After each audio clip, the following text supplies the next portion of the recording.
Welcome to this special episode of Plugged Inland. I'm Roger Bowman. On this episode, we're going to do something a little different. We've gone around the Inland Empire and talked to experts about longevity and keeping healthy as we grow older. From exercise to nutrition, from marriage to education, we look at all the factors that make for productive aging. I'll narrate you through to our guest interviews, so we won't be taking calls or email. But I guarantee you'll enjoy and you'll benefit from the information you'll learn over the next hour. So let's start by answering the question, is staying healthy as we age merely the luck of the draw? If not, are there indeed things we can do to increase our chances of a healthy retirement? And if there is, what are they? Let's start off by hearing from Dr. Friedman of the University of California at Riverside as he tells us of the surprising findings that an 80-year ongoing study reveals. Well, this study started right around 1920, and a few of the people who were recruited into the study were recruited even a few years before that. And it was started by Dr. Lewis Terman, who was a psychologist at Stanford, and he wanted to find out how bright children turned out as they grew up. So he went looking for bright children throughout California, mostly in the Los Angeles areas and in the San Francisco Bay Area. And one of the children he found was a boy who was just about born around 1911, and he recruited him into the study, tested him, and said, you know, you're a bright child, we're going to follow you. Well, this boy grew up and has thrived throughout his life. He's still alive, and he's now 102 years old. And I just a couple of months ago went up to see him, and he lives in the Bay Area. He's still thriving, and what's really interesting is that he captures many of the characteristics that predicted who is going to stay healthy and live long. A lot of studies go and try to talk to centenarians, people who are 100 years old, and they say, what's your secret to long life? And it's kind of nice to see that this man I talked to, he's really nice. He does fit the criteria we found, but that's a bad way to do the research, because who do you compare them to? You know, you really want to know what the 102-year-olds were like 50 years earlier, 60 years earlier, even 20 years earlier. What were they like when they were 80, when they were 60, when they were 40, right? Because you want to know what's going to keep you healthy throughout your life. So we know all kinds of things about these people, from what kind of personality they had when they were children, what kind of family they lived in, how many books were in their home, whether their parents got divorced, whether they got married, whether they stayed married or got divorced, whether they succeeded in their work, whether they went to college, how successful they were in their lives, whether they went to church, all kinds of things, and then how that related to how healthy they stayed, how long they lived. Well, partly it's kind of interesting that, you know, it wasn't random who then faced later stresses. So the people who were more likely to face economic troubles, they were kind of off the right path in the first place.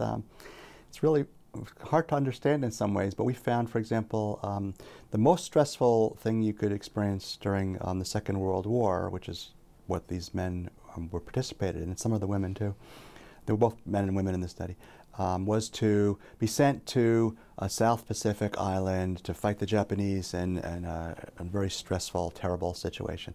Well, we could predict who would be sent there based on their childhood personality. So people who were more impulsive when they were children and, you know, not conscientious, they were more likely to somehow wind up years later when they were, you know, in their 20s to be sent to the most stressful situations. So it's the same kind of thing with the economics, that some people, they can capitalize on disadvantages because they have the right social skills and individual inner strength. So a lot of it came down to maturity.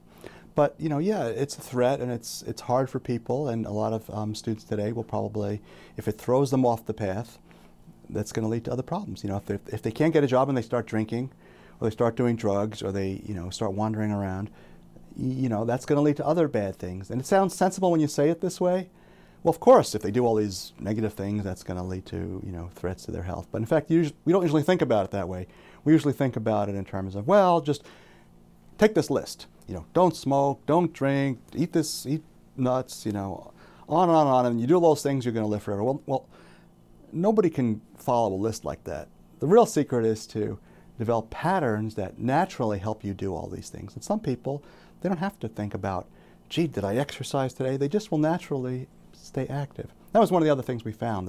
You hear a lot about physical activity in health and longevity? We did confirm that. So the people who were the most active tended to thrive and stay healthy and live long. But it wasn't necessarily going to the gym or running marathons or doing extreme sports. It was anybody who just stayed physically active, and that could be, you know, if you liked, you know, housework, gardening, cooking, walking, hiking, anything that got you up and out of your chair, that really made a big difference, and as long as you kept doing that. So a lot of people, you know, make a big mistake by that, and they want to get away from the stress of their work, and they retire and move somewhere, and they kind of sit in front of the TV. Well, you left your old friends, you left your social circles, you left your reason to do something. You don't have any physical activity. Maybe you'll play golf once in a while, but mostly you're kind of sitting around, and you're eating more, right? You're snacking more, and all kinds of bad things happen. So we really have to change the mentality in this country away from, not that everybody has to work till they drop, that's not what I'm saying at all, but you need to have a transition as you get older to find things that will still keep you active doing something, maybe something you like better. It doesn't always have to be paid work, but if you can do that, that's great too. Something creative, something that absorbs you, that'll keep you healthy and it'll keep you active. It'll keep you, you know, stop. The worst is just sitting and doing nothing.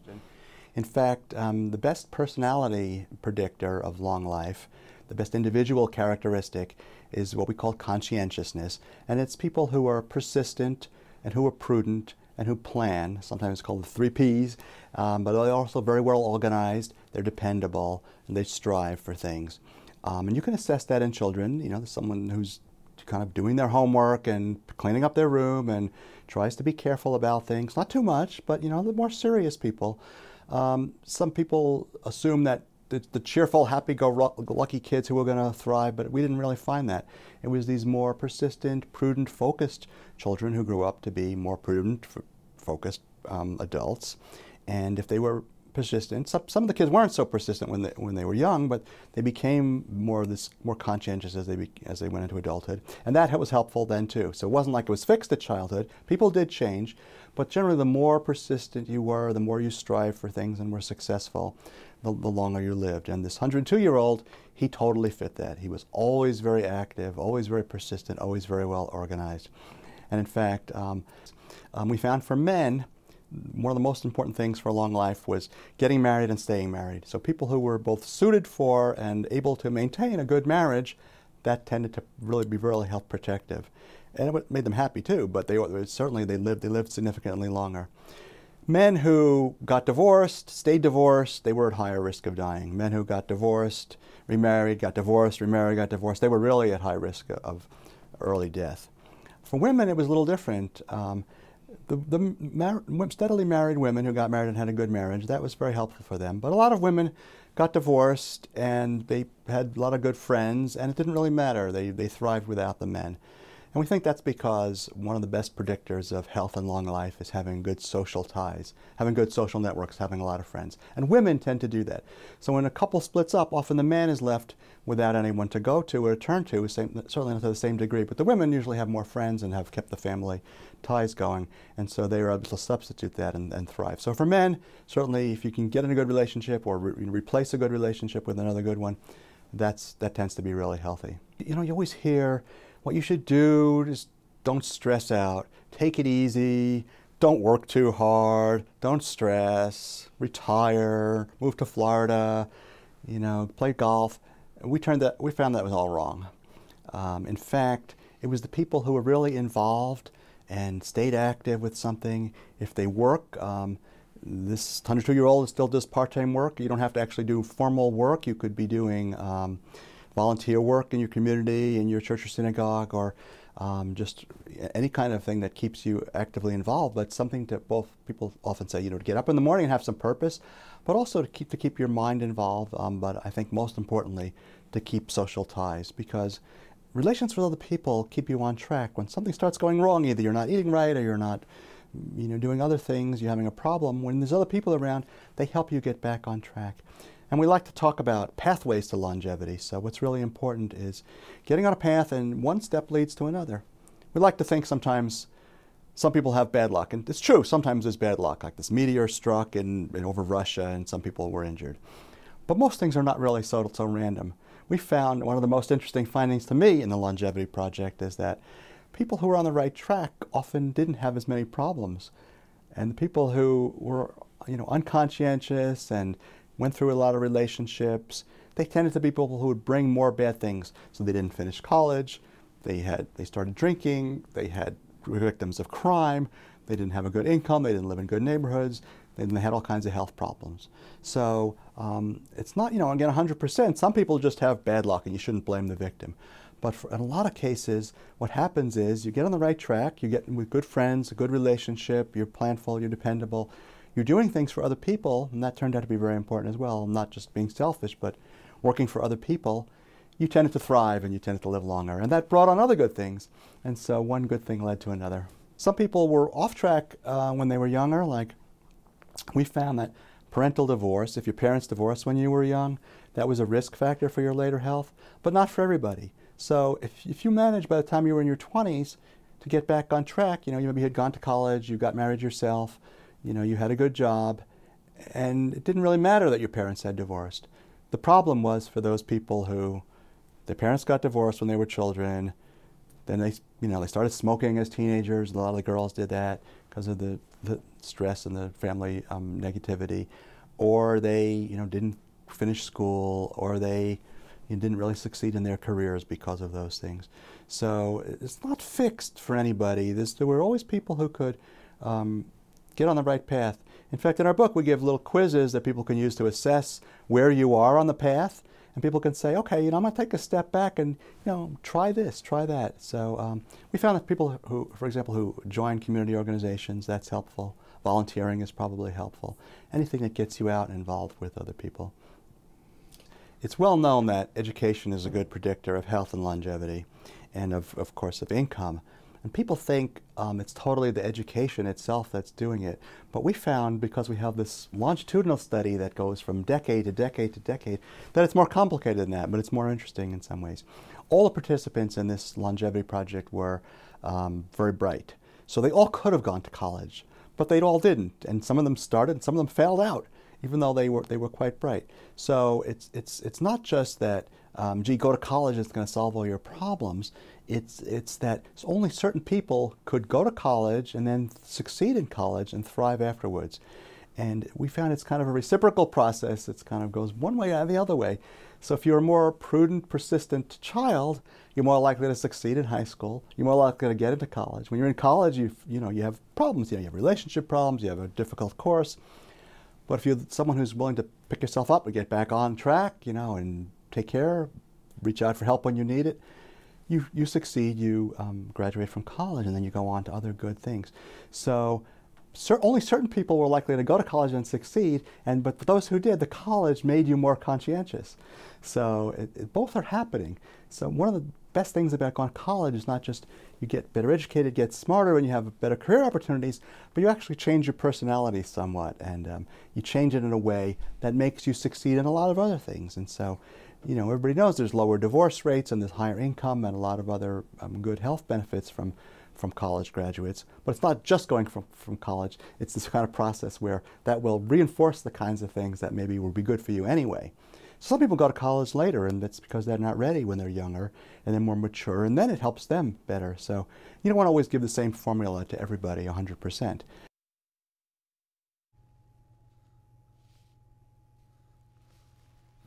As we learned from Dr. Friedman, having a solid social network combined with some organizational structure and some motivating goals leads to predictably better health in our older years. Man, you just can't get away with anything wrong. I found some of those perspectives enlightening, such as the surprising benefits of college. I hope you did as well. We're talking about how to age gracefully so you can enjoy your retirement years. Let's look at a study that compares Seventh-day Adventists with non-Adventists. As you may know, Adventists lead very healthy dietary lives, abstaining from anything harmful. So did that have an impact on their long-term health? Dr. Jaceldo-Siegl of Loma Linda University lets us know.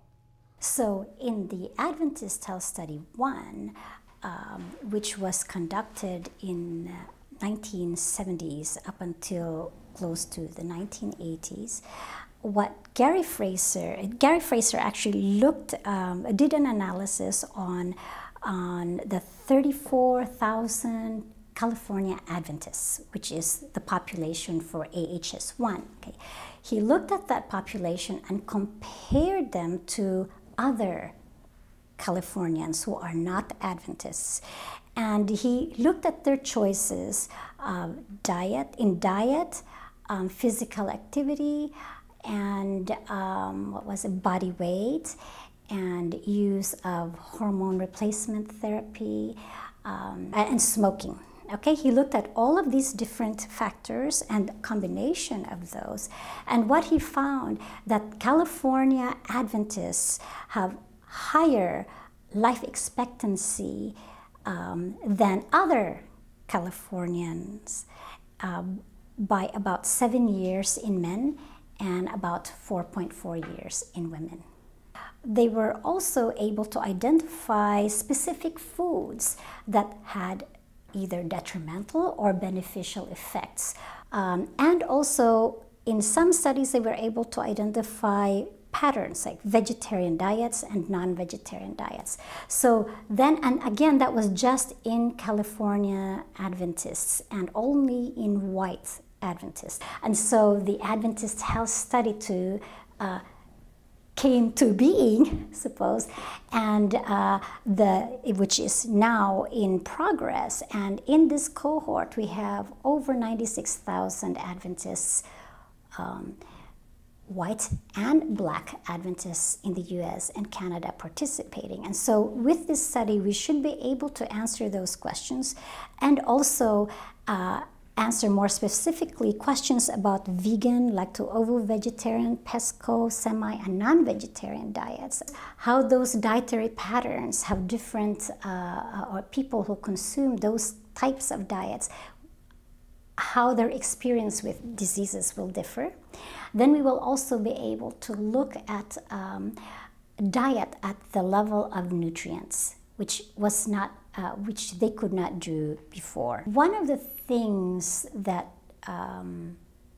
we were surprised about is that we actually have different vegans, different types of vegans perhaps, and we are also finding that our non-vegetarians are not actually heavy meat consumers. They do eat meat, but not as much as we thought. And they actually consume a large amount of plant foods as well. So that was a surprise.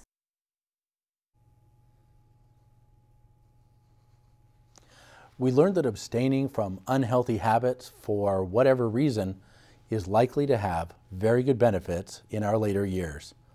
Some of us probably wish the study was a little more inconclusive, but we all know what we need to do to increase our chances of staying healthy. So what about our mental health? Do you know someone who has difficulty recalling words they've used all of their lives, or has trouble remembering the name of a relative or a friend that they know very well? We all know the feeling it's right there, but we can't recall that name. This is actually very common. Dr. Deborah Burke tells us more about what we can expect to retain during our later years. For the last 33 years or so, I've focused on changes in cognitive functioning in older adults, particularly the effect of aging during adulthood on memory and on language. The kinds of things that older adults will report is that they are having more difficulty remembering words that they've known their whole life. This is something that cognitive scientists call the tip of the tongue phenomenon. And in fact, what started me on this research, literally, was I had a colleague who had retired. She was in her 70s, and she came into the lab to be tested. And she didn't think much of the testing we were doing because it was, at the time I was working on language comprehension, which is not a problem for older adults. And she turned to me and she said, "Debbie, if you want to investigate something that is really important, then investigate why I can't remember the name of my friend of 20 years when I go to introduce her." And I took her advice, and that's what I've been doing for the last 30 some odd years. It's where you know a word and you just can't think of it. And it's particularly problematic with proper names. And this is a part of normal aging, that it becomes, that one starts to have more of these experiences. And what research on aging shows is that there also are some changes in the ability to learn new information. So it'll take older adults a little bit longer to learn new information. But there is also, we've learned, and my research has shown this, that there are a lot of aspects of cognition that don't change with age at all. And in fact, language comprehension, understanding language, understanding the meaning of words, these are all things that are very well maintained with age. And in fact, vocabulary increases throughout adulthood and doesn't start to level off until well into the late 70s. So that's an example of a cognitive function that really improves during adulthood. And in all of our studies, our older adults have better vocabularies than our younger adults, and Pomona College students are extremely smart. People who are more highly educated have some immunity towards catastrophic cognitive change in aging, things like dementia. And the way we look at this, people who have higher education will dement at a slightly older age than people with lower education. And this has been attributed to the fact that people are highly educated and intellectually active have farther decline before they cross some threshold where they are considered to show some signs of pathology. In the research that's been done, the things that have been identified are education level, maintaining active intellectual lifestyle during adulthood. Having a partner or a spouse who's smarter than you are is helpful in maintaining one's cognitive functioning. And also physical exercise. And physical exercise is actually very interesting because we've known for decades that physical exercise helps to maintain physical health. What we didn't know is that it also helps to maintain cognitive functioning. And there's now very clear evidence that people who exercise regularly have better, superior cognitive functioning during aging once they get into their 60s, 70s, 80s. So it's a very important factor in maintaining a high level of cognitive functioning. We give a demographic questionnaire where we always ask about whether people exercise, and the idea is that one of these days we may correlate performance with level of exercise. We have only done that with word-finding problems where we did find a relationship. Looking at the Montclair walkers, we found a relationship between how many miles a week they walked and how many word-finding problems they had experienced in our labs. Yes, my biggest surprise has been the difficulty of word-finding. I mean, much of my research has focused on these word-finding problems. And particularly for proper names. I started doing this when I was in my late 30s, and I had older adults say to me that they would look at a picture of a movie star, they could remember all the movies this person had been in, they could remember the last time they had seen them in a movie, but they couldn't remember their name, and it was just a total blank. And one of the differences between the way older adults and younger adults respond to this is that older adults, for the most part, just are quite, some of them at least, are quite relaxed about it and don't try and come up with the name because they know if they just turn their attention to other things that the name will pop up. And in studies that we've done, we've shown that most of the time these names do spontaneously pop into consciousness at some later point. And I was very impressed with my older adults that they had learned to do this. And now, as I myself have grown older and have more of these experiences, I understand what they mean when they say their mind just goes blank. There's just nothing there. They have a total blank for the name.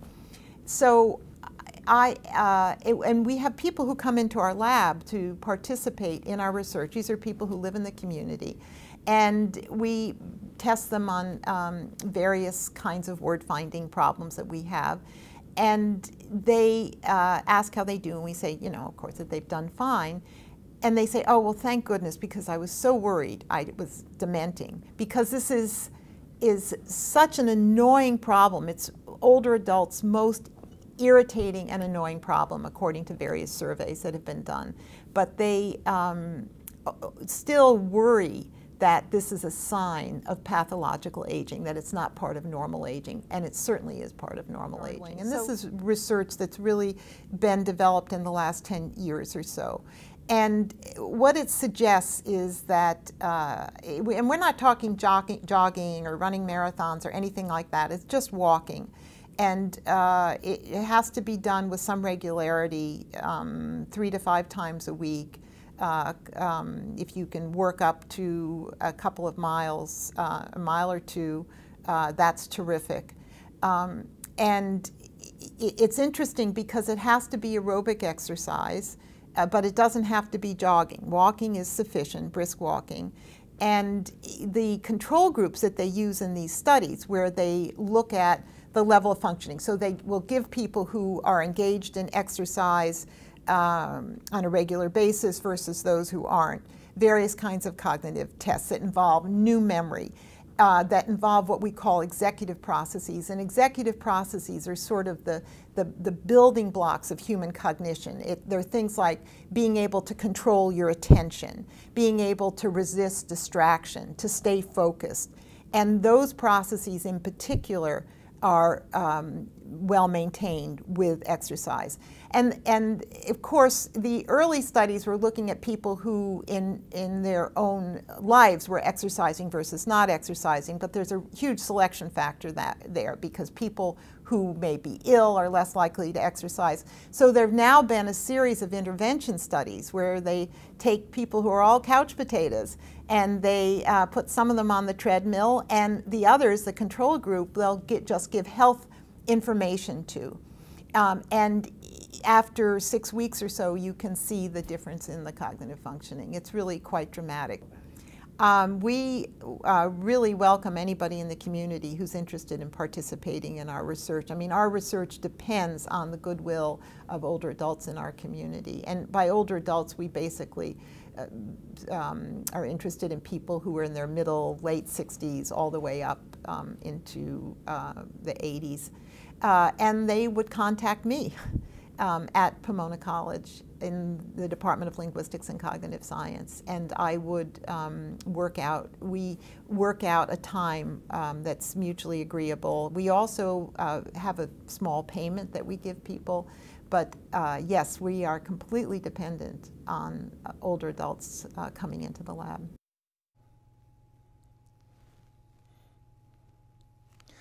So Debbie's saying that that thing you do, that what is it? It's on the tip of my tongue.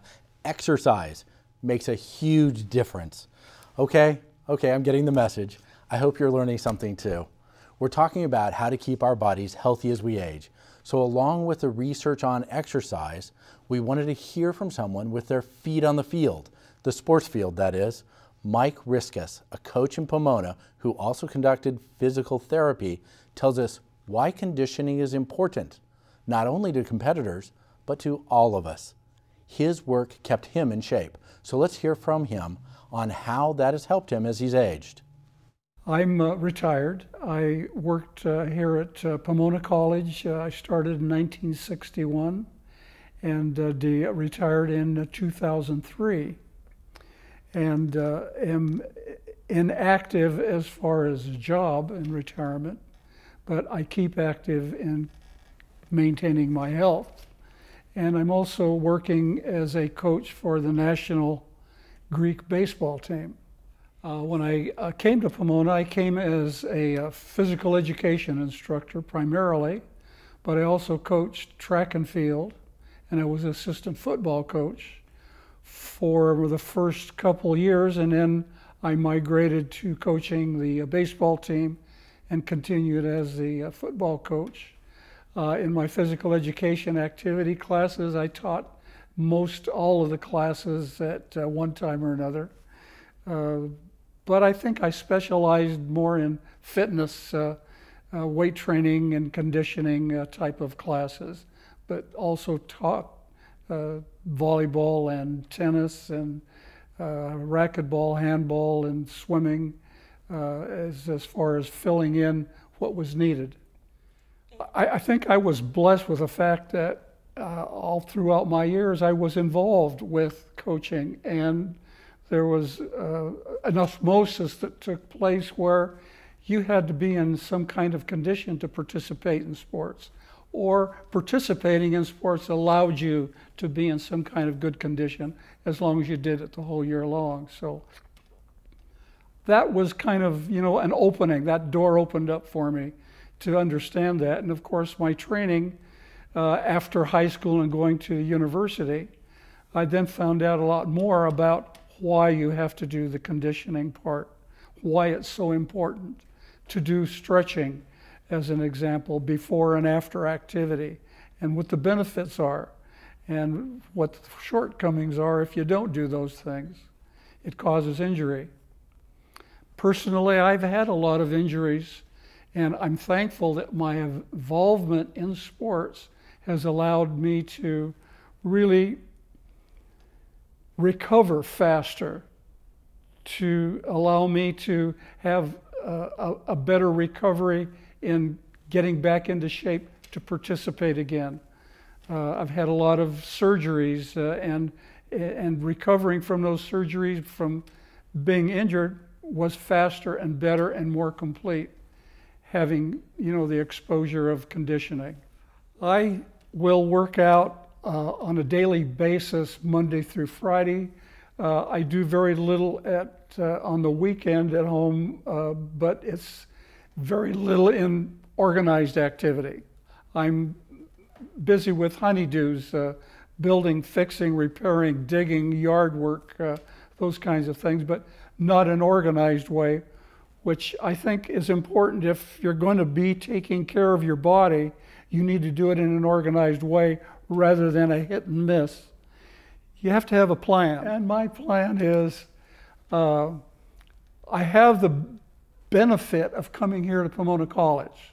We have a marvelous weight training facility, not only for cardiovascular, but for resistive exercise. But I also belong to the Pomona College STED Rehabilitation Clinic at the hospital, where I go there as a member when I don't come up here to the gym. So sometimes the gym is not open at the hours where I'd like to work out. So I use both of those facilities. But what do I do is I will always warm up. I'll do a series of stretching exercises for the total body. I like to think of that as lubricating the muscles so that I can do activity without injuring or abusing any of the parts of my body. So after I do that initially, which is just a short time, but it is a vital time to get started, I'll then do a warm-up on the recumbent bicycle, and I usually go 1 hour. And again, this doubles as a warm-up, and it also is for cardiovascular improvement.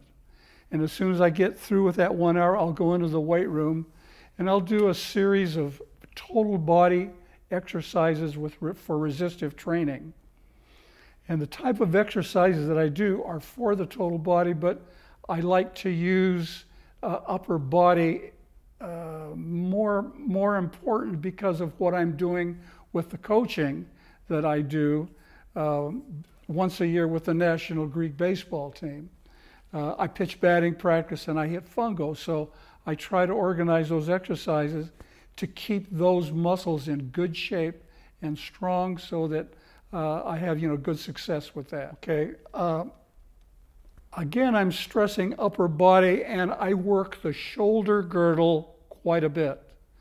I'll do a series of exercises that are complementary to one another, using the theory of push, pull, up, down. So if I do a push exercise, I'll also do a pull exercise in my workout. There are many philosophies about weight training. I use a high repetition, low weight exercise program. I don't use heavy weights. What's not heavy would be for anyone to say, I would test myself on doing an exercise as much as I could, then I would start with half of that. So if I could do 100 pounds on the bench press, of course I could do much more, I would start with 50 pounds. That would be my interpretation of light. My interpretation of repetitions would be a minimum of 10 and a maximum of 20. But there are some exercises where I might do 50 or even 100, but I'd be using very light weight. So it's a high repetition, low weight workout, as opposed to someone that's doing a heavy weight with a few repetitions that are building a heavy muscle, that are getting ready for playing football or getting bigger. And I'm not interested in that. What I want to do is maintain what I've got, keep myself as trim as possible, and allow myself to be active without abusing any parts of my body. But I do increase resistance. As an example, when I increase resistance, I've established a starting weight, 50 pounds, and I'll do 10 repetitions. Well, each successive workout, I'll increase those repetitions till I get to 50 or 20 or whatever my maximum is.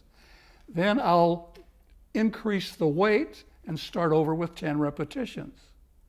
And when I get to maximum repetitions again, I'll increase the weight, start over with minimum repetitions. So I'm always increasing resistance, either with repetition, either by poundage, and also by workload. Workload is doing one set through all of the exercises, and when I get to a point of satisfactorily completing that, I'll go to 2 sets. So I'm always increasing, but I'm always under control. I'm not doing so much weight that I can't handle it. As one gets older, one has a tendency to become imbalanced, weaker, bent over. You don't feel good. You get sick a lot more. But I think this is because of inactivity. You have to have activity because your body is made up quite a bit of muscle, and you have to have that muscle worked so that it is functional. As an example, your heart is a muscle. So if you don't exercise, you're going to have a heart problem. Probably. If you don't exercise, there's a possibility of obesity that's going to take place. You're not eating properly. People that exercise nourish themselves. They stop exercising and they keep nourishing themselves at the same rate, and pretty soon they start getting overweight. And again, this is all again related to you do exercise or you don't do exercise. Exercise is it's a vital thing for our existence. You have to have it. But you have to also understand, I think, that in doing exercise, you have to do it so that it's something that you enjoy doing. It has to be convenient. Otherwise, you won't do it. You'll lapse, you'll procrastinate, and you'll put it off. You'll do it, and you'll come back, and you're always starting over again instead of maintaining what you've got and keeping yourself strong and healthy. You have to perspire every day. You have to clean those pores. You have to look good, feel good, stand taller. And you do this, I think, with activity. And that activity has to be something that you enjoy again. It is walking with a dog, but it has to be organized and do it all the time, every day, whichever the case may be. It can be going to a gym. It can be working out with a friend or friends. But you have to get involved in something that you'll do it consistently and not put it off. It's so important for students for the beginning that are in sports, who participate, who work out, who need food for energy. Then when they move on to graduate school, they're not participating anymore, but they still maintain that same high level of food, and pretty soon, yes, they do get out of shape, they get overweight, their obesity sets in. I'm sure that without exaggeration, that 80 to 90% of the athletes get overweight after they stop participating because they don't cut back on their food. Very important. I think it's really important not only for the athletes, but even your general student body. They find themselves doing less. I mean, there's a lot of energy burned up just studying. I mean, you're really working and burning off calories. And when you stop doing all of that and you still eat the same amount of food, then you're going to run into a problem.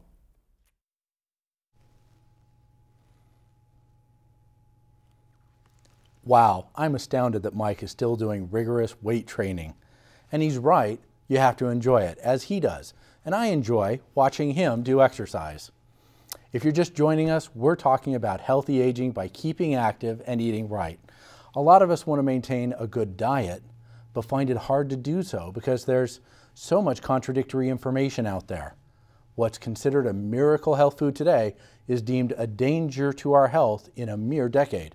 So, who do you believe? Well, I tend to believe researchers, and Karen is going to highlight some food myths that may be leading you to exclude foods that you should be enjoying. Let's take a look. The myth is that nuts are high-fat, high-calorie food, therefore don't eat them. And in fact, there was a time when dietitians and the medical field would not recommend eating nuts because of that. But in fact, the research is showing just the opposite. And so tree nuts specifically confer protection against heart disease, and that's been shown over and over again. And it's because of the fatty acid profile of nuts. It's relatively high in polyunsaturated fats, and some nuts are relatively high in monounsaturated fats, such as almonds. And then they also contain a lot of antioxidants and polyphenols and magnesium and calcium. And so all of these different nutrients individually have some benefit, but also and also fiber, but they also are high in fiber. And so as nutrients individually and as a collection of different nutrients, they actually are very beneficial for health. And then we also found that tomatoes was protective against prostate cancer. And we also had a study on soy milk and prostate cancer, I believe. And so then now with the Adventist health study too, we will be able to expand that, if you will, and see if say, for example, nuts, we'll be able to test if nuts offer any protection against any type of cancer, say, for example. And we'll also be able to see if, and in the Adventist health study, we also collected blood and urine and adipose tissue. So now we will also be able to look and see if any of these foods have any effect on blood or urine levels of the markers of either the diet or some kind of disease outcome. Okay, and so then we will also be able to see with more certainty, because of the large sample size, if vegans compared to non-vegetarians or lacto-ovos against non-vegetarians have a different experience as far as the disease outcome. It could not be done in the first study because of the smaller sample. Many times this body weight gets overlooked as being part of nutrition status of a person. In fact, it is. It is part of nutrition. Body weight is part of nutrition. And so this problem with obesity or being overweight it makes health very complicated, because overweight and obesity is associated with increased risk of cancer, heart disease, diabetes, and high cholesterol, all of these things. Just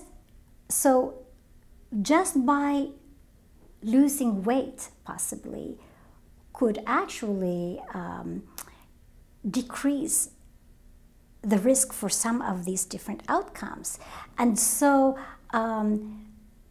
body weight is a very important component in nutrition and prevention. So maintenance of good body weight, meaning to say not overweight and not underweight, maintenance of body weight all throughout life is a very important component of nutrition, and it is very important in prevention of disease and also good health.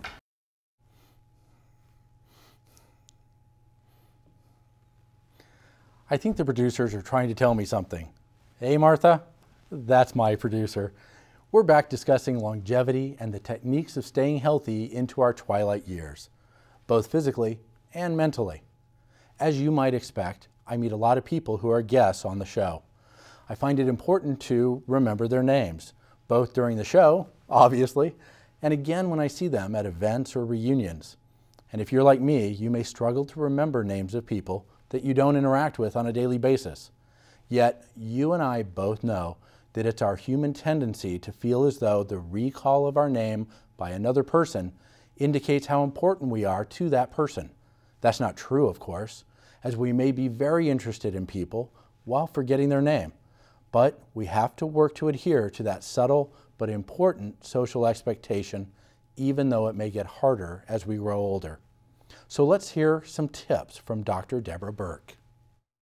There are things that you can do to help yourself. So for example, if you are going to go to some kind of an event, let's say at a museum, or even to your regular exercise group, and you're worried about remembering people's names, because nothing is more embarrassing when you go to introduce somebody and you cannot remember their name. One of the things you can do is, before you go to the event, just say to yourself the names of the people who you think might be there. And that strengthens the representation of that name in memory and will have an effect. We have research that shows that repeating these words does make them easier to retrieve at a later time. One of the reasons that it's helpful to rehearse words, to say them out loud, that you're worried that you might forget in the future. These are words that you know well. These can be the names of somebody who you've known for 20 years. And you might be afraid of forgetting her name when you see her in a couple of hours at some event. It helps to repeat it aloud a few times. And the reason for this is what we found in our research is that what causes this gap, this loss of the sound of the word, the inability to produce the word that you're trying to think, is that the connection between the meaning of the word and the sound becomes weak. And there are several things that affect the strength of the connection. One is how recently you've used the sounds of the word, how frequently you've used the sounds of the word, and your age. Aging tends to weaken these connections. But the problem is not in the meaning of the word. We know exactly what the word means if it's a vocabulary word, or if it's a person, we know exactly who the person is, when they've been. It's just the problem is getting from that meaningful concept to the sound of the word. So the way you strengthen that connection is by saying the word. And this is one of the interventions that people can use themselves by either repeating over and over a word that they've had tip of the tongue experience, or repeating the name of somebody who they think they might forget. But the other things that appear to be associated with maintained function are remaining intellectually active and engaged in the community. People who, for example, in their spare time, instead of playing bingo, will play something like Scrabble or Bridge, which really taxes memory, so that you are developing strategies to remember vocabulary words in the case of Scrabble, or to remember cards that have been played, and so on. And all of that appears to help maintain the functions. There is some evidence. There was a study done by a group at Berkeley that showed that in terms of comprehending scholarly articles, even if they weren't in one's field, if you compared young and emeritus professors, there was no difference in the ability to comprehend and maintain the knowledge, even though it was new information, whereas there was you get the usual age difference with lay people. So in the case of healthy aging, yeah, there's every reason to think that these skills like analyzing text, if continued to be practiced, will be very well maintained. And that's why it's important to have some kind of activity during the day that uses one's cognitive abilities, processes, to keep them that honed and functioning so well. There was an article in Science recently, which is a very prestigious journal, that reported some results that suggested that when, these were young people they did the research with, that when they felt something was saved on their computer, they didn't remember it. But if they felt it was erased, then they did remember it. So I had a student who just tried to replicate that result, and she could not replicate it. And she tested both young adults and older adults. And in both cases, it didn't matter if it said erased or saved. They remembered the information. So I don't know what to say. There is this belief that if you can Google it, you don't have to remember it. But that's the only study that I know of that suggested that if it's saved on the computer, that you might be less likely to try and remember it yourself. I don't know of any other evidence, and we couldn't replicate that finding. I remember the quote from Einstein about how if it's something he can look up, then it's not worth remembering. Somebody asked him for his home phone number, and he didn't even know it. But what Debbie said is reassuring. Normal forgetfulness of names is not a sign of pathology, and that's great, reassuring news for all of us, because I forget names and was a little worried. I use pegging, actually, to remember names of my guests. So look that up if you're interested in another tip. I use house pegs and body pegs, and it works. Thanks, Kevin Trudeau. That's all the time we have. I hope you enjoyed this special broadcast on maintaining our health as we age. Join us next week. This is going to be a great show. We're going to look at the positive changes that have occurred at Pacific High School. You may remember during our American Graduate Series how we featured Pacific High School as our partner school. We saw how they had been improving year over year, their standardized test scores, but now we're going to look at a preacher who's motivating the kids and motivating parents, and people now actually want to attend Pacific of choice. Great news. We're going to look at that next week. It's an example to other schools in the region. We'll be back live. I'm Roger Bowman. Thank you for watching Plugged Inland.